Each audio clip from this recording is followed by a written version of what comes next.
হ্যাঁ, এতগুলো রান্না সব বলছি। দাঁড়াও, একটু ভিডিওটা দেখো তারপর তো বলবো। Hello guys, welcome back to my channel Julie Creation. যাই হোক বন্ধুরা, তোমরা কেমন আছো আমাকে বলো কিন্তু। আশা করি সবাই খুব ভালো আছো। হ্যাঁ, আমিও ভীষণ ভালো আছি। তো কিছুদিন আগে আমি আমার দিদার বাড়ি চলে গেছিলাম। তো দিদার বাড়িতে রক্ষাকালী পুজো ছিল। তো ওখানে নিয়ম কি, রক্ষাকালী পুজোর দিন সবাই নিরামিষ খায়, পরের দিন আত্মীয় স্বজনরা সবাই আসে, তখন আমিষ খায়। তো আমি ওই জন্য সবাইকে বললাম আজকে রান্নাটা আমিই করছি। তারপর আমি ঝটপট বাজার থেকে সব কিছু এনে নিয়ে নিজের মতো করে রান্না করা শুরু করে দিলাম। আজকের মেনুতে ছিল দই কাতলা মাছের মাথা দিয়ে, মুগের ডাল আর খাসির মাংস, আর মনে হয় পাঁপড় ভাজা আর বেগুনি। এইসব রান্না আমি সব করেছিলাম। তো যাই হোক, ডালটা দেখলে সব কিছু হয়ে গেছে। এখন এই মশলা টশলা দিচ্ছি, ডালটাকে কষাবো, মানে মাথাটাকে ভেজে নিয়েছি। ভেজে নিয়ে ভালো করে মাথাটাকে কষিয়ে নেবো। কষিয়ে নিয়ে তারপরে এই মশলা টশলা দিচ্ছি, দিয়ে নিয়ে কষিয়ে নিয়ে ডালটা দিয়ে তারপরে একটা ভাজা মশলা করে রেখেছি, ওই ভাজা মশলাটা ওপর দিয়ে ছড়িয়ে গরম মশলা মিষ্টি দিয়ে তারপর নামিয়ে দেবো। আমার রেডি হয়ে যাবে ডাল। যাই বলো বন্ধুরা, রান্না করতে আমি ভীষণ ভালোবাসি। হ্যাঁ, বাড়িতে হয়তো দেখো আমি পারি তো না, ওই জন্য করতে করতে ওই কড়াই উল্টে যাচ্ছিলো। যাই হোক, মা তো করতে দেয় না, তাও আমার ভীষণ ভালো লাগে রান্না করতে।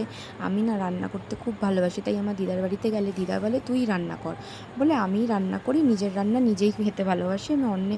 মানে সবার রান্না খুব একটা পছন্দ করি না তা না, কিন্তু কেন জানি না আমার নিজের রান্নাটাই করে খেতে ভালো লাগে। যাই হোক, এই যে আমার ডাল রেডি হয়ে গেছে। ডালটাকে ভালো করে এই যে মশলাটা আমি দিলাম, মশলাটা নিজে বানিয়েছিলাম বা ঘরে, আর একটু গরম মশলাও দিয়ে নিলাম। সব কিছু দিয়ে এই ডালটাকে এবার আমি একটু মিষ্টি দিয়েছিলাম, নামিয়ে নেবো। তারপর খাসির মাংসটা আমি না একটুখানি দই ফই মাখিয়ে রেখেছিলাম, তারপরে মশলা ফসলা দিয়ে এখন আমি খাসির মাংসটাকে ভালো করে মাখিয়ে নিয়ে তারপরে বলতে বলতে জিভে জল চলে আসছে, মনে হচ্ছে এক্ষুনি দিলে কত খেয়ে নেবো। তো যাই হোক, মাখিয়ে নিয়ে না আমি সবসময় মাংস রেখে দিই, যে কোনো মাংসই আমি রান্না করার আগে মাংসটা মাখিয়ে রেখে দিই। আমার মা আবার দুরকম টাইপের করে, পেঁয়াজ ভেজে নিয়ে মাংসটা দিয়ে কষিয়ে করে। যাই হোক, মাংসটা আমি ভালো করে মাখিয়ে নিয়ে দেখো রেখে দেবো। এরপরে তেলটা এবারে গরম করতে দিয়ে দেবো, কারণ মাছটা আমাকে রান্না করতে হবে। আমি দই কাতলা করেছিলাম, মাছটা ভালো করে লাল লাল করে ভেজে নেবো। ওই সুযোগে দিদাকে বললাম, দিদা তুমি না একটু বেগুনির ওই তোমার বেসনটা একটুখানি আমাকে গুলিয়ে দাও। তো দিদা সব কিছু দিচ্ছিলো, কালো জিরে, মিষ্টি, নুন, হলুদ সামান্য দিয়ে সব কিছু দিয়ে, আর লাস্টে আবার একটু পোস্তও দিয়েছিল। দিয়ে ভালো করে ওটাকে দিদা আমাকে ফাটিয়ে দিচ্ছিলো। আমি ওইদিকে মাছগুলো ভাজছিলাম, দিদাও করে দিচ্ছিলো হাতে হাতে, কারণ একা তো অতজনের রান্না সবাই খাবে, করা সম্ভব নয়। তাও আমি বলছি আমি করব। আর তখন না ভীষণ গরম ছিল জানো তো। আর গ্রামের দিকে পুজো টুজো হয়েছে, বেশ সবাই আসে, মজা হয়, আনন্দ হয়। তো যাই হোক, এইভাবে মানে করে দিল দিদা। তারপরে আমি বেগুনিগুলোকে ভাজা শুরু করে দিয়েছিলাম, আর এদিকে মাছ ভাজাটা বসিয়ে দিয়েছিলাম। মাছ ভাজাটা তুলে নেওয়ার পরে তুলে নিয়েছিলাম। তারপরে দেখো এই বেগুনিগুলো আবার এক এক করে ভাজছিলাম। লাস্টে তোমাকে বেগুনি দেখাবো, ভালো রাঁধুনি নই তো তাই এরকম হয়েছে।